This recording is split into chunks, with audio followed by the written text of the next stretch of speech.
Thank you. All right, good morning. Excuse me, good afternoon, everybody. Welcome to our early advisory meeting for today, October 20, 2025. Just for a quick roll call, got myself here, Keith Pritchard, Sean Carnahan. Ron Larson. Mark Saline, Facilities Columbia 911. thank you. Mike Russell, Columbia County. Josh Marks, Steppers Fire. Bruce Halsey, Clatskanie Fire. Mary Jo Beck, 911. Mickey Nichols, CFO. Jeremy Hypes, Executive Director, Columbia 911. And gotcha. Can you also read off we have online too as well, sir? Absolutely. Attending online, Greg Brody, Chandra Egan, Daniel Hooper, Gabe Wiggins, Jay McCoy, Joe Kaczynski, Sally Jones, Master Sally. Thank you. If everybody got a chance to review the minutes, I am looking for a motion to approve the minutes from the last meeting from September 22nd, 2025. So moved. You have a second?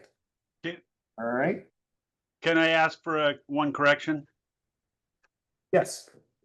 Can I get my name spelled correctly, please?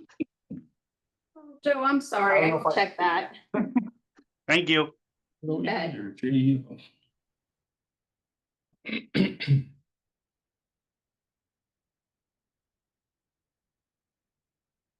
Thank you. Good to go. Thank you.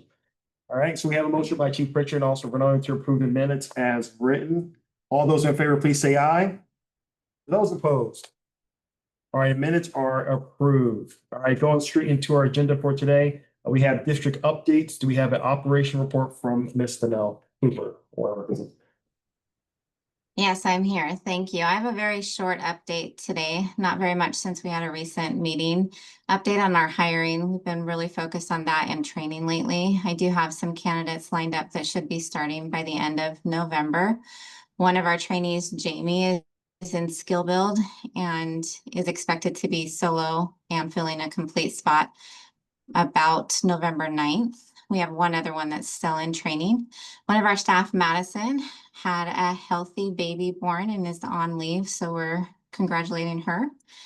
Besides that, just working really hard on staffing and scheduling, and had a recent really successful, lengthy sergeants meeting. A lot of really good work being done there, and I appreciated the attendance and the involvement and engagement. Thank you. Thank you very much, Ms. Hooper. Do we have any questions at all? I see no questions. All right, move on to equipment and technologies briefing by Mr. Nathan or a duly appointed representative. Absolutely. Fortunately, Nathan's not quite with us yet. He is on his way, but in lieu of that, I'll deliver. Regarding our radio system, the hydro analysis is complete. We'll be working with Day Wireless to review the results of that coverage. Radio communications with Trojan are actively in development with Day Wireless as well. We did have an incident where both HVAC units at our Corey Hill Vernonia Tower failed for different reasons, but both ended up being down at the same time. We were able to get one unit back up, but the other unit is leaking and needs to be replaced. Both units are using R22, a older coolant that is no longer produced or imported. We received quotes for replacing a single unit and both units. We're looking at grants to fund the replacement. A small water leak was noticed in the Corey Hill shelter. We are working with Premier Restoration to fix the water damaged area and seal the outside of the shelter. We have a quote provided by them for $2,953. That work has not quite begun, but we do have it temporarily sealed for now. Regarding our network, we've met with our firewall vendor, Fortinet. They informed us that we are approaching the end of support for our firewall. We are working on getting quotes for multiple replacement options that we could try to get a grant for. Until then, we'll be renewing our support for the current hardware until the end of the support date. Magix items. The Magix group has created a timeline to update CAD to version 25.5. With all the test planning and programming needed, we're looking at upgrading around May of 26. Facility updates. As you likely all noticed on your way in, the Washington roofing work to replace the building membrane began on the 20th.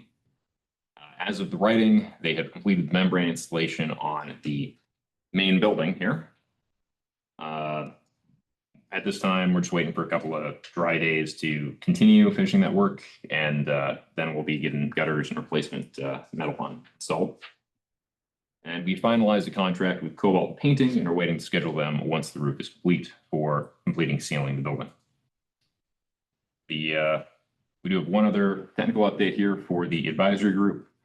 I think Mr. Hughes has been in communications with you all about the ending of our NetMotion VPN connection, which we use for connecting MBTs to CAD and segueing to direct IPsec tunnels between our agency and your agencies, and then allowing you to set your own VPNs for connections to MBTs.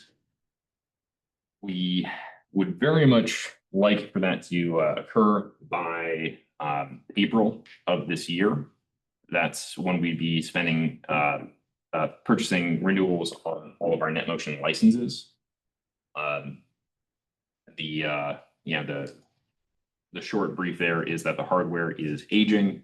It has not failed at this time, but it would be prudent to move away from that as our solution. So just want to put that in all of your ears to consider again moving forward. Something to plan for, something to speak to your IT about. Again, Nathan and I super happy any point to talk to your IT about making that solution work.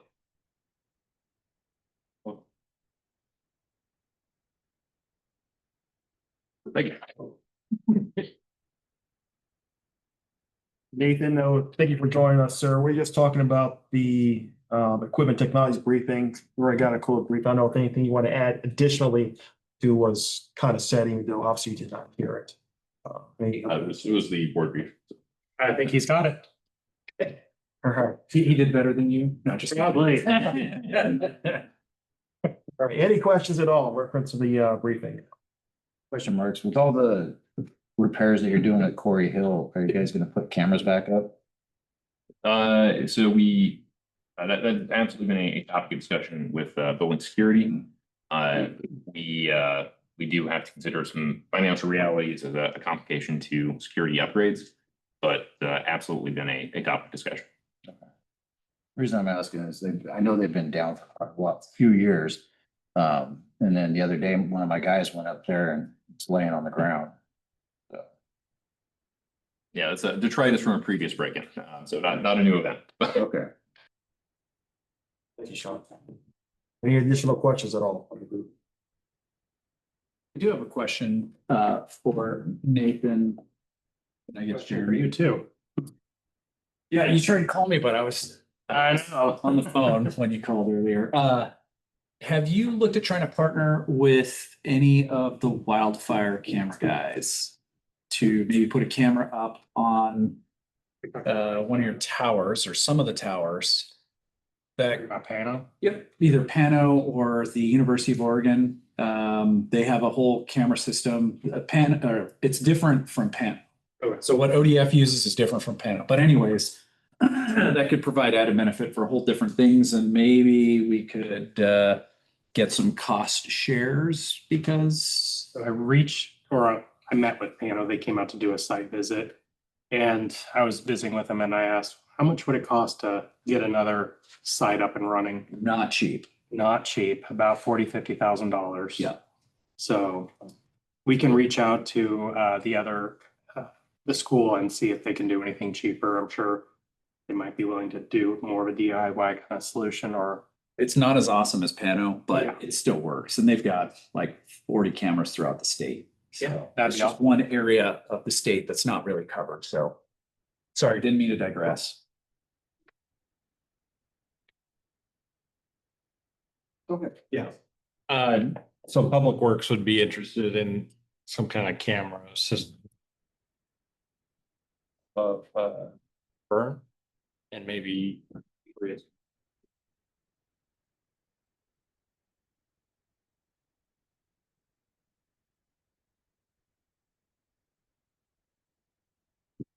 even tower sites that were close to their Public Works may have some resources to partner on that. That would be great. it'd be helpful too if it had weather information. Thank you. We'll be in touch. Conversations. Any more additional questions at all? None. All right, next on the agenda, Director's Report, Mr. Executive Director Jeremy Hips. Hips, I'm sorry, I apologize. So just real quick, as far as just kind of a real touch on, they already talked about radio stuff. We have Dale Wireless in the area. They've been in the area a couple of times over the last week or so, doing some testing. Trying to make sure that their field testing is matching what the Hydro report is showing, just basically verifying their findings. And then we should actually, we had a brief meeting with them yesterday, and they should be hopefully getting us the actual documentation of the Hydro map here very shortly, so we can share it out and make sure people get a chance to take a look at it.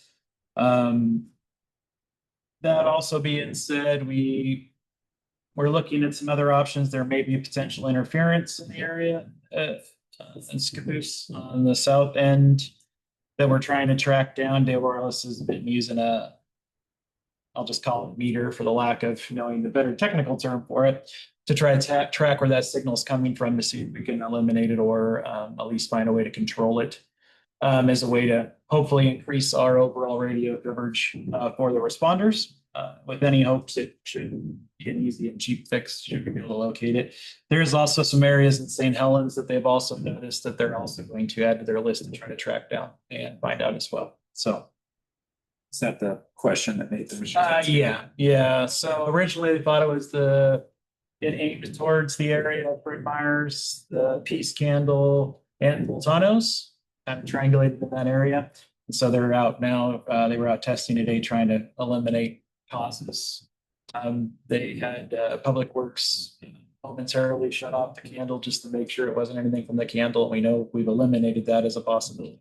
These candle stays. So we don't have to worry about that. When he emailed me and told me that could have been a potential attributor, I was stressed about having that conversation. But fortunately, we were able to eliminate that as one of the causes. So, and they're working on the others. I believe they're still in the field working on it now, trying to check. So hopefully we'll have some more to share soon.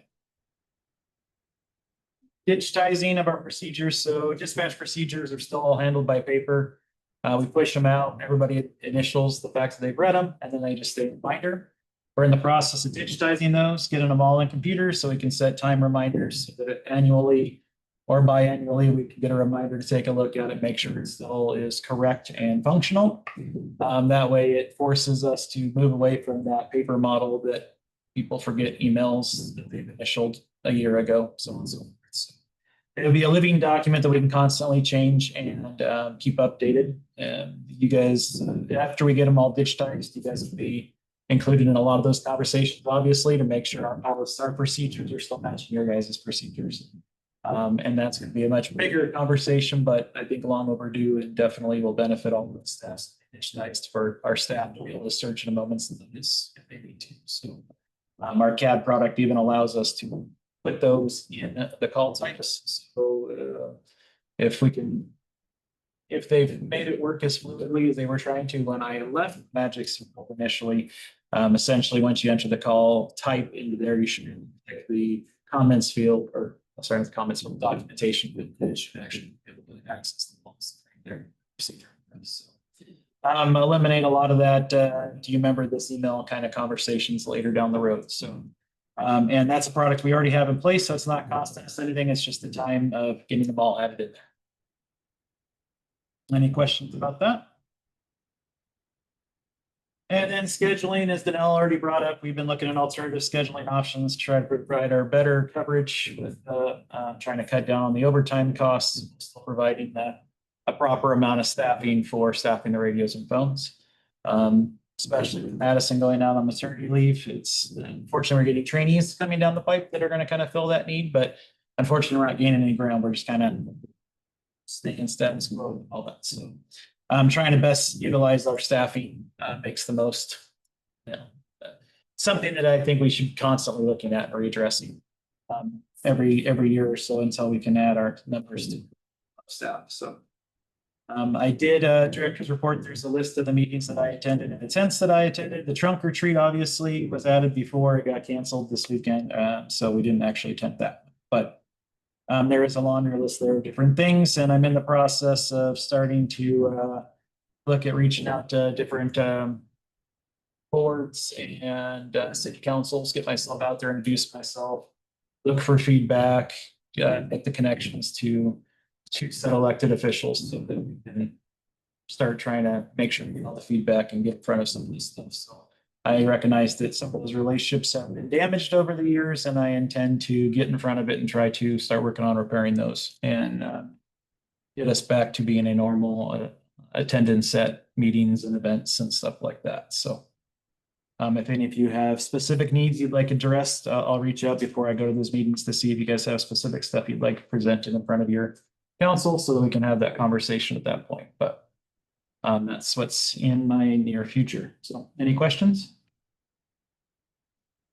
Any questions online? I can't see from here.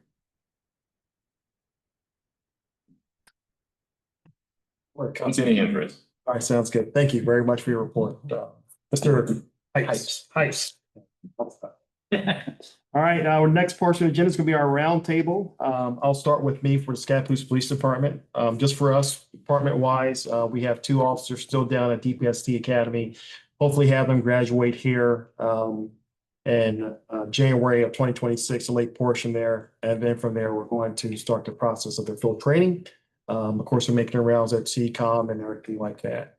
Being tied into that, my next statement is SPD, we've been talking about developing and having SOPs and trying to get something there when it comes down to our way we talk on the radio so we could train our new officers, right? I believe that was discussed at the sergeant meeting. I'll have Sergeant Larson or Sergeant Carney and maybe talk a little about that if you guys like to.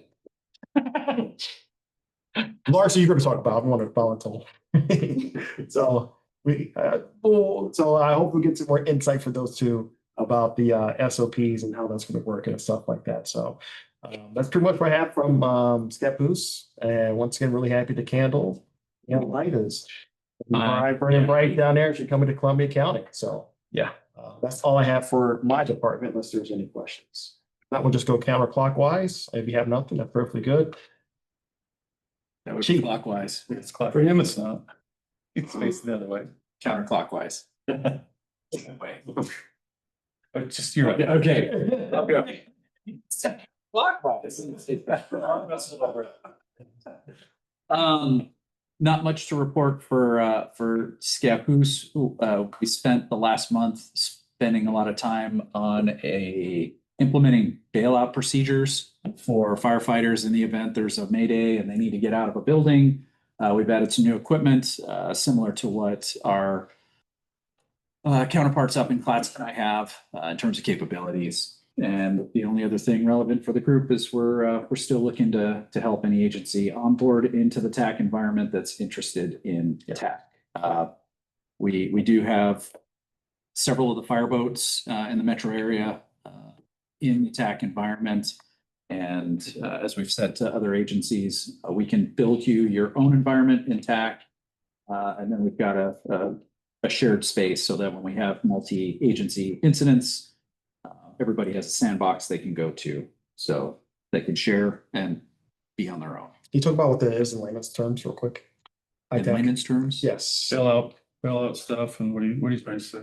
So bailout is simply if a firefighter gets trapped in a building on the second floor or above and they need to get out, they have the ability to dive out a window and slide down a rope, a special type of rope. But you can't just issue the equipment out and say, hey, go for it. It requires training. And then in terms of TAC is short for Team Awareness Kit. It was developed by the Air Force for the Special Forces. I don't know how many years ago, but it did a civilian release. It does require vetting by the federal government to be able to host servers and build servers. So we've got our system set up behind a couple firewalls, and it needs CGIS and all the other stuff. But there's lots of benefits of TAC in that it's real-time situational awareness. It allows you a lot of the same things that you can do through MDT. But when you're working multidisciplinary, you have the ability to see everybody at the same time. So when we built our platform, we built it off of the state of Colorado. State of Colorado has something called COTAC, short for Colorado TAC, and it's implemented with Public Works, with police, fire, EMS, and wildland. And it's expanded enough to where the Forest Service started 3 years ago with something called WFTAC, which is short for wildfire TAC. Long story short, everybody's looking at TAC as an option for interoperability. I could get way more nerdy, but I'm going to save that for another time. Sounds like some good emergency training needs to be coming up soon. Yep. If you expand beyond yourself or even. Oh, For us to be- last most important thing for everybody here, there's no cost to the agency. We've already Nice. invested in the TAC server. It's a free download off of the Google Play Store or the Apple Store. And it's just a matter of us getting you built into the system. Thank you very much, Chief. Appreciate it, sir. What's that? Your turn. You're good. Yeah, not much in Vernonia. Everything's pretty hunky dory. Not much to pass on. You guys hiring anymore? Nope. Oh, we got the one position, but the fifth position, but it's not gonna get filled anytime soon, so. Due to funding. Oh. Let's talk real quick about the communications manual. We agreed upon one at the last sergeant's meeting. It's gonna take some time to find the time to put it into the little document, field training manual. Coordinating with Kirby on this, she did most of the work and research on it to create a training manual for CCOM for dispatchers, the communication side of it. Within that was the section for patrol side. We're shooting for a month to get that finalized and put out. But at the same time, all the sergeants are on the same page. We should be able to start working and making changes soonest. I'm hoping by next week to send out an email to the sergeants so we can there's a lack of consistency of what's being said on the radio. And within the agreement, it gives St. Helens the freedom to self-assign. They have 2 people on duty all the time. They're communicating without radios all the time. And they want to be able to self-assign. And so within this, there's flexibility for that. And the agreement is you can ask less of CCOM, but you cannot ask more than this manual agreed upon of CCOM. So there's going to be agency liability by doing that as well, though, because calls have liability expectations for the public. So hopefully by Friday, I'll have a letter sent out to the sergeants to be like, if you're going to do less than this manual, here's the liability you are accepting. And so it should be done. We're hoping a month, but as everybody at CCOM knows, Kirby is not have this free time, and everybody at Scappoose knows I don't have free time either. Maybe Chief can pick up the slack this time. Wow. It really comes to work, so. No, everything's going well. I mean, I'm really happy. I'm excited to hear about this radio thing. So that's really cool. Thank you for that. A lot. We get a copy of that too, you think, when the time comes, Sarge? Everybody will get a copy. You'll get a copy before it's approved to be used. That's what I love to hear. So, This time, not like last time. thank you very much, Sergeant Lawrence. Sir. Keep going. If you got nothing, that's good for your order, then good. Or get my report, but In person, please. It's Mike Russell. Anything, sir? Yeah, for Columbia County Public Works, weather outlook this winter is looking colder and wetter, so we do expect a couple of storms as usual, but maybe with some snow, or hopefully not, but maybe with some ice. We'll see. We're fully staffed and ready to go. We are on year-round 410s now, so that's different than what's been happening in the past. 6:30 to 5 is our operational hours. After hours, we're dispatched by CCOM. So if you want us after 5 o'clock, call CCOM and they will dispatch us. Our storm operations, when we're in we know snow is coming, we'll alter work schedules, so we'll start, so we're out plowing snow 3 o'clock, 4 o'clock in the morning before the rush hour, so people can get to work. We're focusing on our snow routes. So that'll be April and Scott Berm first, and then we'll go to things like Canaan Meisner, Cater Road, Alston Mayor, the kind of other major side roads. But our focus first will be on Scott Burn and April, and then going out. We typically do a good job of getting most of our snow routes done the first day. Of course, it depends on it continuing to snow, we're trying to keep, that's the plan. So the kind of neighborhood side routes don't usually get hit right away. So if there's an emergency or a situation where an ambulance can't get to a location, call CCOM, get us dispatched, we'll make it a priority and get resources out there.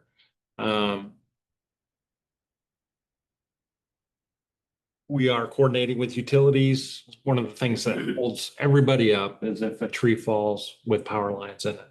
And our guys are trained not to touch it unless we are told by the power company that it's de-energized, the power line's de-energized. So we coordinate closely with the utility companies, but just know if our guys roll up on it and nobody else has seen it yet, and there's power lines involved, we won't touch it until we know that the power has been de-energized.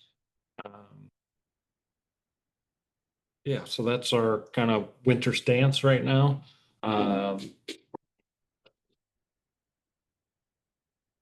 Could you send the list out to everybody on what those snow routes are? Sure. Or a priority? Yes, we have a snow plan. Beneficial. I'll just send you, it's a 2-page, 3-page snow plan. It's not big, so I'll send that out. But it's on the county website, but I It would is. have a hard time finding it. There's a lot on there. How did the wind and rains affect Columbia County this last weekend? How did the what? The wind and rain we got.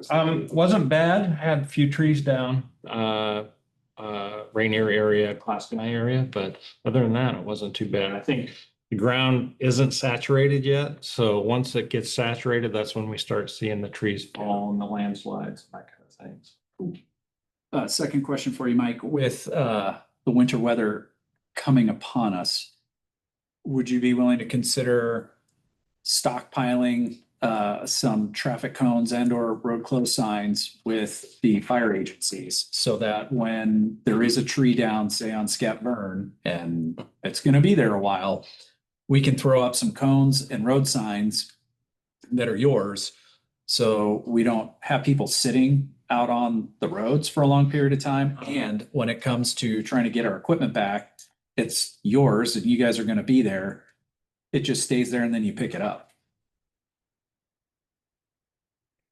So you have situations where you're responding to a call for service that's a tree down and you roll up on it and there's nothing you can do and you're staying there? Well, a lot of times if a line comes down and there is no tree, we're having to shut the road down so that people aren't driving over lines. Yeah. But to be able to put up a road close sign, especially if the road's going to be closed for like 4 hours or 3 hours, our priority is ambulance and fire, and it doesn't help law enforcement or us to sit there. But stockpiling the stuff ahead of time, it makes it easier. You have a spot they could set it, like when they pick it up, they can just put it back in the same spot over and over. Okay. Yeah, we can come up with something. Yeah. I mean, I can't speak for the other chiefs in the county, but I'm sure they would be welcome to. Let me think about that idea. I think that's reasonable. Let me just think about how that would. Did hear a rumor, and you might have been asked this already, that during this winter, you guys are gonna be bringing everybody down to St. Helens, away from hot stations out. Is that true? So it's something we're talking about and just working through the details right now. We talked to our union about maybe consolidating crews during the winter, everybody reporting to St. Helens. We would not close the district offices. They would still remain And they would be the after hours call out locations. So we have people that live in each of those districts. And so we would keep those shops open for after hours. But the idea would be during regular shift, everybody would report this. Cool. Thanks for the info. That hasn't been decided yet. Okay. We're still working through the logistics of that. But just to let you know, that's what we're talking about. Okay. I've got a question. Go ahead, Chief. Does the county road department have a dedicated crew on call every night, or they just start calling down the list? Whoever answers the phone gets it. It's a call list. And yes, right now it's not, we don't have specified people on call. Just everybody knows that they have the potential to be called. Okay.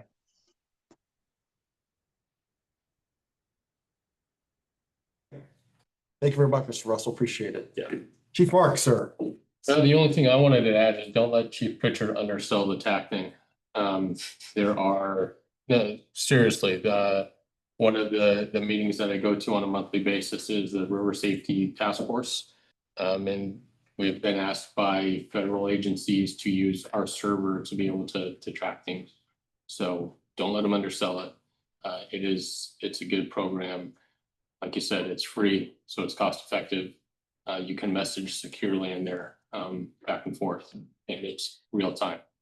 So that with along with abilities of our CRD, our Cal on Wheels that he was talking about at the last meeting, and our Starlink devices, we can create cellular networks in about a mile radius of where we're at if we need to. So.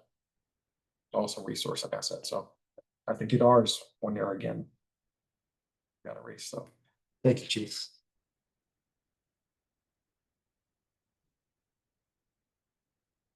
Flex Connect doesn't have anything except Danelle, are you available after this meeting for a sec? Yes, absolutely. Okay, cool. Thank you. Mhm.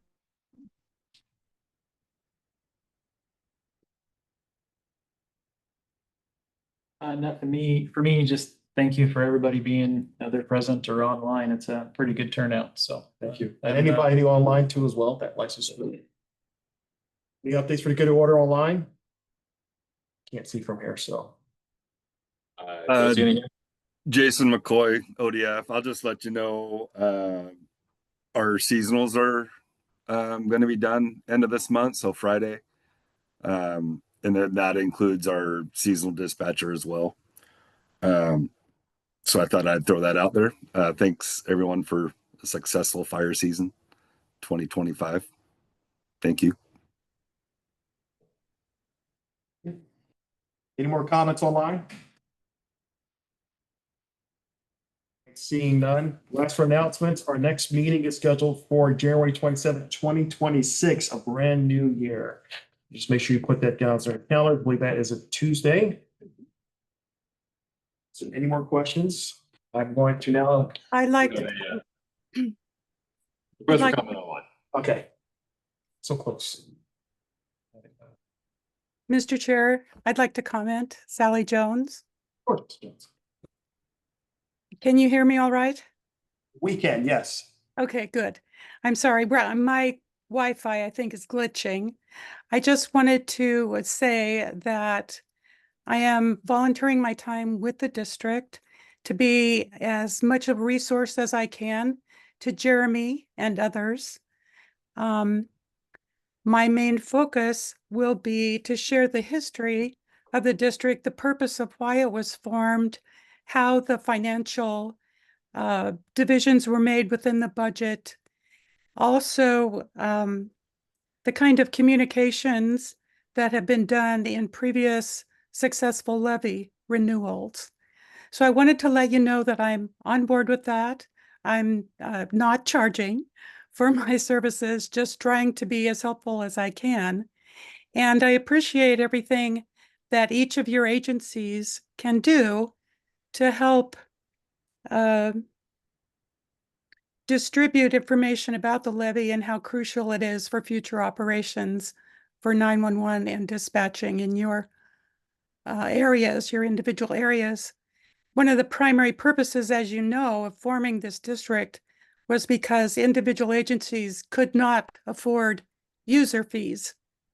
And that the purpose of creating the special district was to spread that cost around and eliminate the need for agencies to pay user fees for 911 dispatch and call answering and coordination of all of you. I hope to get that word out to the public. It's been a long time since the district was formed, back in 1989 and 90. And there's been a big gap in reminding the public of what the purpose is and how it serves each one of you. So I thank you for your partnership. I hope to be meeting at least some of you in person over the next couple of months. And then after the May election, I'll disappear back into retirement. Thank you very much, Ms. Jones. Yeah, we appreciate you. Thank you. Of course. Thank you. Anyone else online? All right. Whatever. Okay, sounds good. All right, meeting adjourned. So thank you guys for your time. You can do it louder than I that. know.